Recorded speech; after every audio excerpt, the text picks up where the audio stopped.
আসসালামু আলাইকুম। একবার জঙ্গলের বানর গ্রুপ যেগুলো আছে ওরা একটা বিদ্রোহ করে ফেলছে। এখন জঙ্গলের রাজা বাঘ হতে পারবে না, মাংকি হবে। তো ওরা কি করছে, নিজের গ্রুপ থেকে এক মাংকিকে জঙ্গলের রাজা বানিয়ে দিছে। এই কথা থেকে বাঘ অনেক রাগ হয়ে গেছে। তখন কি করলো, ও এক মাংকিকে তুলে নিয়ে গেল। এখন সব মাংকি কান্না করতে করতে বিচার নিয়ে ওই রাজা মাংকির কাছে গেল, কি বলল, বাঘ আমাদের গ্রুপের একটা মাংকিকে নিয়ে চলে গেছে, আপনি কিছু করেন মহারাজ। তখন যখন বাঁদর ছিল, যেটা কিং মাংকি ছিল, তখন ও কি করছে, 1 গাছ 2 গাছ 3 গাছ 25-50 গাছের উপরে লাফিয়ে লাফিয়ে ইয়ে করে আবার ফিরে চলে আসলো। তখন ও হ্যাপে হ্যাপে বলল কি, আমি অনেক চেষ্টা করছি কিন্তু কিচ্ছু হয়নি। আগামী দিন আবার এটা হলো, বাঘ আরেকটা বানরকে তুলে নিয়ে গেল। এখন সবই বানর কিং মাংকির কাছে পৌঁছে গেল, বলল যে কি, বাঘ আমাদের আরেকটা মাংকিকে তুলে নিয়ে গেছে, আপনি কিছু করেন রাজা সাহেব, আপনি কিছু করেন। রাজা আবার করলো, 1 2 3 4 10 20 গাছের উপরে লাফিয়ে লাফিয়ে আবার ফিরে চলে আসলো হ্যাপে। আবার বললো কিচ্ছু হয় নাই। 2 দিন 3 দিন 10 দিন 15 দিন লাগাতার এটা চলতেছিল। রোজ একটা বাঁদর গায়েব হতেছিল। প্রত্যেক দিন ওই কিং মাংকি আশেপাশের কয়েকটা গাছের উপরে লাফিয়ে আবার ফিরে চলে আসে, কিন্তু বাঘকে ধরতে পারে না, আর কোনো বানরকে ফিরিয়ে নিয়ে আসতে পারতেছে না। এটা প্রতিদিনের কাহিনী শুরু হয়ে গেলো। এখন ওই যে বানর ছিল, ওরা শুরু করলো, আমরা যে প্রত্যেক দিন আপনার কাছে আসি, আমাদের গ্রুপ থেকে প্রত্যেক দিন একটা বানরকে তুলে নিয়ে যাওয়া হচ্ছে, আর আপনি 20-25 গাছের উপরে লাফিয়ে ফিরে চলে আসেন, বাঘকেও ধরতে পারেন না, বানরকেও ফিরিয়ে আনতে পারতেছেন না, এমনি চলে আসেন। তো কিং মাংকি বলল, একদম ঠিক বলতেছো, কিন্তু আমার পরিশ্রমে কোনো কম থাকলে এটা আমাকে বলো। আমি তো খালি পড়তেছি না, খালি বসে থাকতেছি না, আমি তো বিজি থাকতেছি। তোমরা সবাই দেখেছো আমি অনেক পরিশ্রম করতেছি, অনেক গাছের উপরে লাফাইতেছি, এদিকে এদিক এদিক সব লাগাইতেছি, ফিরে চলে আসি, বাঘ ধরতে পারতেছি না, বানর ফিরে আনতে পারতেছি না। এতে আমার কোনো ভুল নাই, আমি তো খালি বসতেছি না। তোমরা দেখেছো আমাকে কোনো সময় খালি বসতে? যখনই আমার কাছে রিকোয়েস্ট নিয়ে আসো, তোমরা দেখো আমি পুরো বিজি হয়ে যাই, পুরো পরিশ্রম করি। এটা আমি আপনাদেরকে এই জন্য বলতেছি, আজ অনেক মানুষের জীবনে এটাই হচ্ছে। হ্যাঁ, অনেক মানুষ বলতেছে যে আমি বিজি অনেক বেশি ছিলাম, কিন্তু রেজাল্ট ওরিয়েন্টেড না। আজকে আপনি কোনো মানুষের কাছে জিজ্ঞেস করলে দেখবেন যে আপনার কাছে কোনো একটু টাইম আছে, তখন বলবে যে না, আমি তো সবচেয়ে বেশি বিজি।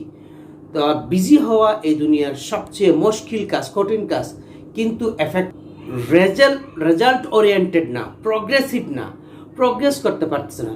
বন্ধুরা, আমার নাম হলো মোহাম্মদ আমানত হোসেন।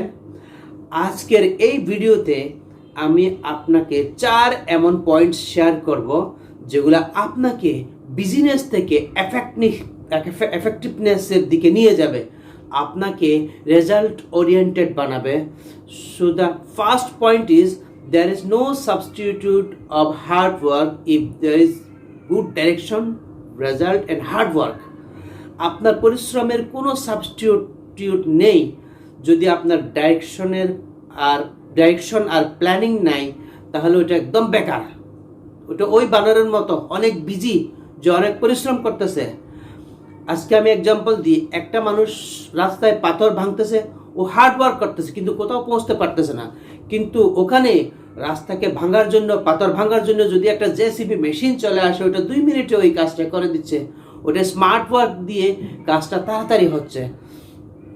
সবাই জানে স্মার্ট ওয়ার্ক দিয়ে কাজ তাড়াতাড়ি হয়, কিন্তু ওই যে স্মার্ট ওয়ার্ক, আপনার জন্য স্মার্ট ওয়ার্ক, ওটা কখনো না কখনো কারো হার্ড ওয়ার্ক ছিল।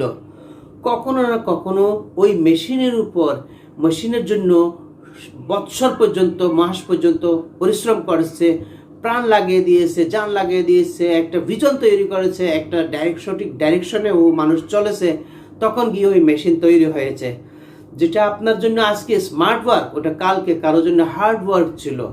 এই জন্য আজকে যে হার্ড ওয়ার্ক করবেন, যেটা সঠিক রাস্তায় চলবেন, ওটা অন্যদিন কারোর জন্য স্মার্ট ওয়ার্ক হয়ে যাবে। পৃথিবীতে কোনো কাজ ছোট আর বড় হয় না, ছোট থাকলে ওটা হলো আমাদের চিন্তা, আমাদের চিন্তায় কোনো কাজকে ছোট বানিয়ে ফেলে। হ্যাঁ, যেই মানুষ পরিশ্রমকে ভয় পায় ওটা জীবনে কখনো সফল হতে পারে না। একবার একটা সাকসেসফুল মানুষের ইন্টারভিউ নেওয়া হচ্ছে যে ও এত সাকসেসফুল ছিল যার কল্পনা করা যায় না, যার বড় বড় মাল্টি ন্যাশনাল কোম্পানিজ আছে ওর মালিক, কিন্তু ওর ছেলেবেলা, ছোটবেলা, চাইল্ডহুড অনেক গরিব, অনেক দুরবস্থায় কাটিয়েছে। আর ওর যে মা ছিল, ও মানুষের ঘরের মধ্যে কাজ করতো, বর্তন সাফ করতো, সাফাই করতো, এগুলো করতো। যখন ওর ইন্টারভিউ নিচ্ছে, যে এই সাকসেসফুল ব্যক্তির কাছে ইন্টারভিউয়ার জিজ্ঞেস করলো কি আপনার কি কখনো শরম লাগে না যে আপনার মা ঘরে ঘরে কাজ করতো? ওই ব্যক্তি বলল আমার শরম আসতো যদি আমার মা চুরি করতো, আমার শরম আসতো যদি আমার মা কোনো ভুল কাজ করতো, কিন্তু আমার মা পরিশ্রম করতো। আর ওই পরিশ্রমের রেজাল্ট যে আজকে আমি এই উপলব্ধি অর্জন করেছি, আজকে আমি এখানে পৌঁছেছি। আপনার পরিশ্রমের কোনো সাবস্টিটিউট নেই। আপনার মাতা পিতা আজ পর্যন্ত যত পরিশ্রম করেছে আপনার জন্য, ওটার কোনো সাবস্টিটিউট নেই। আপনি যাই করবেন ওটা কারো না কারো পরিশ্রমের ফল। আপনার পরিশ্রমের ফল মনে রাখবেন, পরিশ্রমের কোনো সাবস্টিটিউট নেই যদি ওটা সঠিক রাস্তায় সঠিক প্ল্যানিং সাথে করা হয়। দ্বিতীয় কথা, পরিশ্রম করতে কখনো শরম করবেন না। পরিশ্রমে যেটা শরম করে ওইটা অন্যের জন্য কখনো স্মার্ট ওয়ার্ক তৈরি করতে পারে না। Second point, value your time. এক রিসার্চ দিয়ে বোঝা যায় যে মানুষের জীবনের সবচেয়ে বেশি যে স্ট্রেচ আছে ওটা হলো যে ল্যাক অফ টাইম ম্যানেজমেন্টের কারণে। But time management is not all about managing your time, it's about managing your self. আপনার প্রায়োরিটিসকে ম্যানেজ করতে হয়, আপনার শিডিউলিংকে ম্যানেজ করতে হয়। এখন আমরা আমাদের প্রায়োরিটিসকে কীভাবে ম্যানেজ করি, আমাদের টাইমকে আমরা কীভাবে দেখি? আমি স্টার্টিংয়ে বলেছিলাম আপনাদেরকে, বিজি থাকার এফেক্টিভনেস হওয়ার মধ্যে অনেক পার্থক্য আছে। এক ব্যক্তি পুরো দিন বিজি থাকতে পারে, কিছু না করেও বিজি থাকতে পারে, কারণ কিন্তু ওই সময় ও এফেক্টিভনেস হতে পারবে না, প্রগ্রেসিভ হতে পারবে না।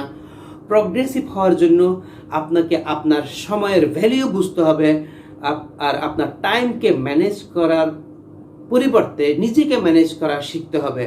আপনার প্রায়োরিটিস ডিপেন্ড করবে যে ওইটাকে ম্যানেজ করতে হবে। একবার টনি রবিন্স বলে, ও যখন 20 বছরের ছিল এক পার্কে জগিং করার জন্য গেল, ও ওখানে কি দেখলো, ওর এক পরিচিত বন্ধু অনেক স্পিডে সাইকেল নিয়ে দৌড়ে চলে যাচ্ছে, সাইকেল চালিয়ে।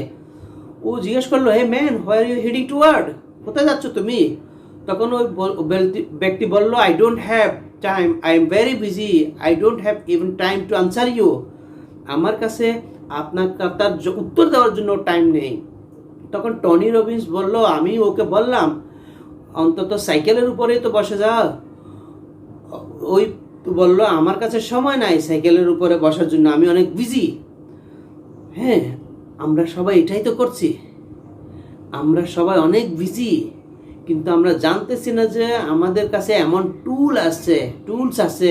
যখন ওর কাছে ওই সাইকেল আছে যেখানে 1 ঘন্টার জায়গায় পৌঁছবে ওখানে 10 মিনিটে পৌঁছতে পারতো, কিন্তু ওই ব্যক্তি যদি সাইকেল এসে বসতো ও তাড়াতাড়ি পৌঁছতে পারতো। কিন্তু ওর জন্য বিজিনেস থেকে এফেক্টিভনেসের উপর আসতে হবে, নিজেকে বুঝতে হবে, নিজেকে জানতে হবে, নিজের টুলসকে, নিজের শক্তিকে জানতে হবে, সেলফকে ম্যানেজ করতে হবে যদি আপনি আপনার টাইমকে সঠিকভাবে ম্যানেজ করতে চান।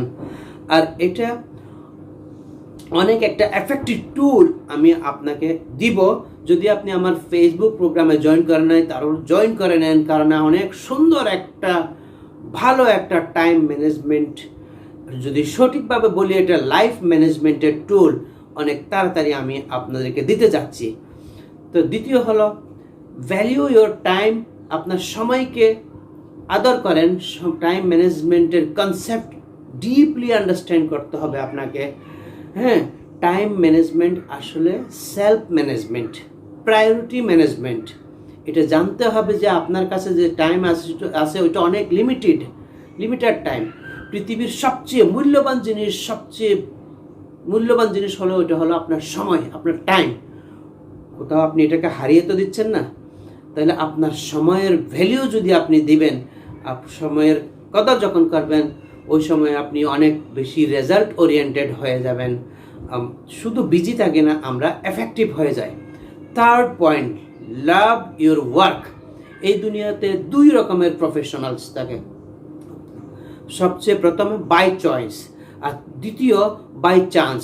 প্রথম ওরা যারা নিজের প্রফেশন বেছে নিয়েছে, ডেলিবারেটলি বেছে নিয়েছে, ওদের থেকে সুখী মানুষ এই পৃথিবীতে কেউ নেই। যারা নিজের পছন্দে নিজের কাজকে পছন্দ করেছে, হতে পারে ওরা 2 টাকা কম ইনকাম করে, কিন্তু ওরা স্যাটিসফ্যাকশন আর হ্যাপিনেস আছে ওদের লাইফে স্যাটিসফ্যাকশন সবার থেকে বেশি। কারণ আমরা হ্যাপি যেটা কাজ করি, জীবনে যেটা কাজ করি হ্যাপিনেস আর স্যাটিসফ্যাকশনের জন্য করি। আমরা হ্যাপিনেস চাই, আমরা স্যাটিসফাইড চাই নিজের জন্য। আর যে নিজের প্রফেশন নিজে চয়েস করে বেছে নিয়েছে, ওর থেকে স্যাটিসফাইড মানুষ কে আছে? এক আর্টিস্ট নিজের পেন্টিং বানাতেছে, 2 টাকা কম পাচ্ছে, কিন্তু ও পেন্টিং বানাচ্ছে, ও খুশি আছে, ওর ব্রেন থেকে ডকুমেন্ট রিলিজ হচ্ছে, ও স্যাটিসফাইড, ও হ্যাপি, কারণ ও নিজের পছন্দের কাজ করতেছে, ওর দিন সবচেয়ে সুন্দর যায়। এটা হলো যে by choice professional. Second professional by chance. কি কোনো কারণে ভুলে অন্য কারো বলার কারণে আমরা যখন অন্য প্রফেশনে চলে যাই, ওটার সাথে আমরা ভালোবাসি না। তো এখানে আমি শুধু একটা কথা বলতে চাই, ডু হোয়াট ইউ লাভ আর লাভ হোয়াট ইউ ডু। প্রথম যেটা আপনি করেন, যেটাকে আপনি ভালোবাসেন ওটাকে অবশ্যই করেন, আর যেটা আপনি ওটা যদি না করেন তাহলে যে কাজটা করেন ওটাকে আপনি ভালোবাসা শুরু করেন। Love your work. যদি আপনি জীবনে রেজাল্ট ওরিয়েন্টেড হতে চাচ্ছেন, আপনার কাজকে ভালোবাসেন, আপনার কাজকে মূল্যবান মনে করেন। কিছু মানুষ বলে যে আমার তো ফিল্ডের কাম ছিল না, আমার তো চয়েসের কাম ছিল না, আমি তো কোনো ভুল কারণে ইন্ডাস্ট্রিতে চলে এসেছি। তো এসে গেছেন, এখন আপনি এমন কিছু কেন করবেন না যে এই কাজে আপনি দ্রুত আগে পর্যন্ত যেতে পারেন মতো এমন করেন। একটা কথা বলি, জীবনে এমন কোনো জিনিস নাই যেটা শেখা যায় না, যেটা ভালোভাবে করা যাবে না। প্রয়োজন আছে শুধু ওর মধ্যে শুধু মন লাগানোর, প্রয়োজন আছে শুধু ভালোবাসার। ওই কাজকে, নিজের কাজকে যে মানুষ ভালোবাসে, ওর থেকে বেশি রেজাল্ট ওরিয়েন্টেড ব্যক্তি দুনিয়াতে হয় না। যে নিজের কাজকে ভালোবাসা, কত এবাদত, কত তপস্যা। আসল মেডিটেশন এটাই, যে নিজের কাজকে ভালোবাসা। আসল আল্লাহর এবাদত এটাই, নিজের কাজকে ভালোবাসা। তো লাভ ইউর ওয়ার্ক এর মতো আর কোনো জিনিস নেই। যদি আপনি এটা করেন তাহলে আপনি এক বিজি থেকে এফেক্টিভ ব্যক্তিতে পরিণত হতে পারেন, এক রেজাল্ট ওরিয়েন্টেড ব্যক্তি হতে পারেন। Last but not list and most important thing, যেটা আমি আপনার সাথে শেয়ার করতে চাই, এটা আমি লাস্টে রেখেছি, and that fourth thing is health. যদি আপনি রেজাল্ট ওরিয়েন্টেড হতে চাচ্ছেন, আপনি যদি এফেক্টিভ হতে চাচ্ছেন, তাহলে আপনার হেলথের উপরে কাজ করতে হবে, হেলথের ধ্যান রাখতে হবে। মানুষ কি করতেছে? মানুষ সব জিনিসের উপরে কাজ করতেছে, কিন্তু হেলথের উপরে কাজ করতেছে না। আর আমি আপনাকে একটা কথা বলি, যখন সব কিছু অ্যাচিভ হয়ে যায়, ওটাকে এনজয় করার জন্য আপনার যদি হেলথ না থাকে, তাহলে ওই সব কাজের কি লাভ আছে? ওই দিন এটা মনে হয় যে আমি সব কাজ করেছি, সব ব্যর্থ হয়ে গেছে, জিরো হয়ে গেছে, আমি আমার হেলথের উপরে সময় কাটাইনি।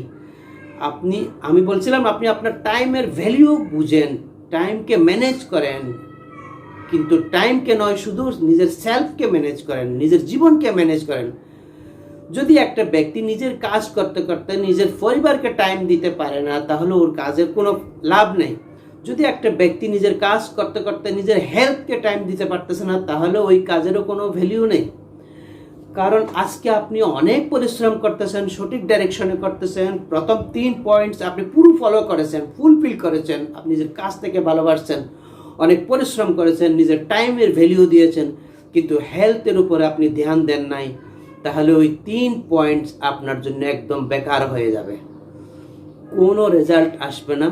কারণ অ্যাকচুয়াল রেজাল্ট এই কাজের উপর নির্ভর করে যে আপনি আপনার জীবনকে এনজয় কিভাবে করেন, চ্যালেঞ্জ কিভাবে করেন। অ্যাকচুয়াল রেজাল্ট হলো যে উপর আল্লাহ যে জীবন দিয়েছে, এটা আপনাকে জীবন যাপন করার জন্য দিয়েছে, শুধু কাটার জন্য দেয়নি। এর থেকে বড় প্রয়োজন, সবচেয়ে বড় প্রয়োজন হলো আপনার হেলথের। আপনার হেলথ যদি সঠিক থাকে আপনি কাজ করতে পারবেন, পরিশ্রম করতে পারবেন। আপনার হেলথ সঠিক থাকলে প্রায়োরিটি ম্যানেজমেন্ট করতে পারবেন। হেলথ সঠিক থাকলে আপনার কাজকে ভালোবাসতে পারবেন, জান দিয়ে কাজ করতে পারবেন। যদি হেলথে কোনো অসুবিধা হয়ে যায়, না কাজকে ভালোবাসতে পারবেন, না টাইম ম্যানেজমেন্ট হবে, আর পরিশ্রম করা তো অনেক দূরের কথা হয়ে যাবে আপনার জন্য। এই জন্য যেই কাজ আপনি করতে থাকেন, কিন্তু প্রতিদিন কিছু সময় আপনার হেলথের জন্য নেন, আপনার কাজের উপরে ধ্যান দেন, এক্সারসাইজের উপরে ধ্যান দেন। আমিও এক্সারসাইজ করতাম না, কিন্তু একটু করেও আপনি জগিং করতে পারেন, ওয়াক করতে পারেন, যাতে আপনার শরীর একটু ফিট থাকে। আপনি খাবার ওগুলো খাইতে পারেন যেগুলো ইজি ডাইজেস্ট হোক। আপনি কি চান আমি হেলথের উপরে একটা ভিডিও নিয়ে আসি? অনেক মানুষ এটা চায়, হেলথের উপরে ভিডিও আনি। ওরা চায় প্রোডাক্টিভ কীভাবে হবে, এফেক্টিভ কীভাবে হবে, টাকা কীভাবে ইনকাম করব। কারণ কেউ কমেন্ট করে না যে হেলথকে কীভাবে বেস্ট বানানো হয়। এই বিষয়ের উপর কেউ কথা বলতে চায় না। আপনি কি চান আমি হেলথের উপরে আপনার জন্য একটা ভিডিও নিয়ে আসি? যদি আপনি এটা চান তাহলে কমেন্ট করে এটা অবশ্যই বলবেন। আর একটা ভিডিও আপনাদের জন্য নিয়ে আসবো। এরপরে জীবনে কখনো আপনার হেলথ নিয়ে কোনো দ্বিতীয় ভিডিও আপনাকে দেখতে হবে না, এই কথা আমি ওয়াদা করতেছি আপনার সাথে। যদি আপনি চান আমি এমন কোনো ভিডিও আপনার সাথে শেয়ার করি, তাহলে কমেন্ট সেকশনে কমেন্ট করে অবশ্যই বলবেন। নিজের স্বাস্থ্যের ধ্যান রাখবেন, জীবনে অনেক উন্নতি করেন, এমন আমি আপনাকে দোয়া করি। আপনি সবার জন্য চাই। যদি এই ভিডিও আপনাদের ভালো লাগে আর যদি কোনো ইম্প্যাক্ট আপনার জীবনে পড়ে, তাহলে আমার চ্যানেলকে লাইক করবেন এবং সাবস্ক্রাইব করে বেল আইকন ক্লিক করবেন। I sure you lots and lots of peace and tons of happiness and bundles of success in your life. Be happy, be alive. Thank you very much for watching.